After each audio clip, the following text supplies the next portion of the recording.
मनोज जरांगे यांच्या मराठा आंदोलनाला आज 1 वर्ष पूर्ण झालं। या पार्श्वभूमीवर त्यांनी आज अंबड तालुक्यातील ज्या पैठण फाट्यावर सभा घेऊन आंदोलनाला सुरुवात केली त्या ठिकाणी भेट दिली आहे। मला 1 वर्ष झालंय, तुम्ही पैठण फाट्यावर आहात, इथून सुरुवात झाली होती। या ठिकाणी सभा झाल्यानंतर तुम्ही अंतरावलीत गेलात आणि त्या ठिकाणी त्या आंदोलनावर लाठीचार्ज झाला होता। आंदोलन 1 वर्ष चाललं, मराठ्यांच्या पदरी काय पडलंय? आज 1 वर्ष पूर्ण झाले म्हणून आम्ही पैठण फाट्यावरती सकाळी 6 वाजता आलो, कारण गेल्या वर्षी 6 वाजता 6च्या अगोदर आम्ही या पैठण फाट्यावरती इथं उभं होतो शहागडला।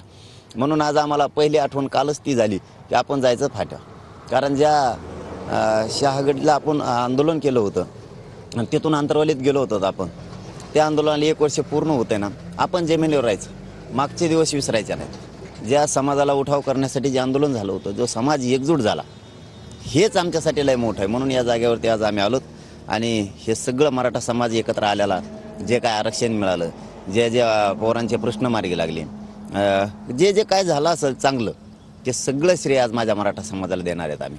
की मराठा समाज एकजूट झाला, हीच आनंदाचा क्षण आहे। माझ्या मराठा समाजाला माझी विनंती आहे की बाबा असेच एक राहा, काहीच अशक्य नाही आहे। तुम्हाला जे काय मिळवायचं तुम्ही मिळवू शकतात, फक्त एकजूट कायम ठेवणं गरजेचं आहे। एकजुटीच्या जोरावर तुम्हाला जे मिळायचं नाही ते मिळणार आहे। एकजूट राहा। कॅमेरामॅन पप्पूसह संजय सर्वदे, TV9 मराठी, जालना।